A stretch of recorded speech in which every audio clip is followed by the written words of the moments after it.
qui la légitime. Parce que sinon, on n'a plus rien. Alors Dieu. Si vous ne voulez pas de droit, vous prenez Dieu. Une autre solution, certains d'ailleurs font avec Dieu, mais ça ne marche pas pareil. Hein. Les contentieux ne sont pas tout à fait les mêmes. Bon, voilà. Alors ça me paraît très important. Là, le second élément qui rend possible justement que le droit serve à quelque chose, c'est qu'il y a des institutions ensuite. Des institutions.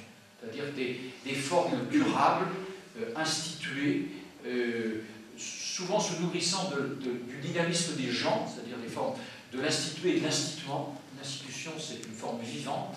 Hein, c'est pas un dispositif matériel mort, c'est une question vivante, je crois que c'est vivant, pour autant qu'on sait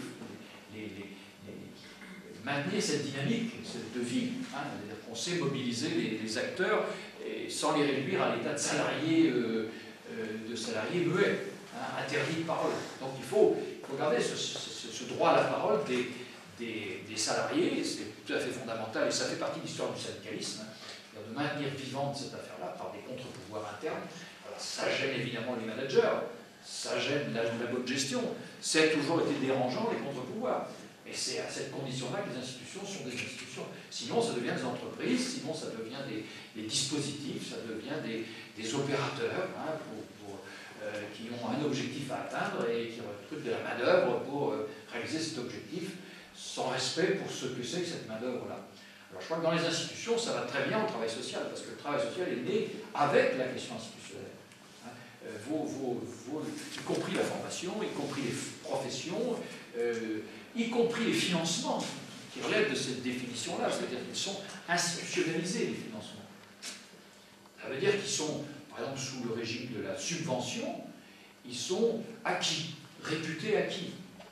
Il n'y a pas besoin, à chaque moment, de refaire 100 000 dossiers pour tirer 3 sous et encore de me frapper à 10 portes. À partir du moment où on glisse d'un système à un autre, c'est vrai qu'on se met dans une stratégie de rechercher de l'argent.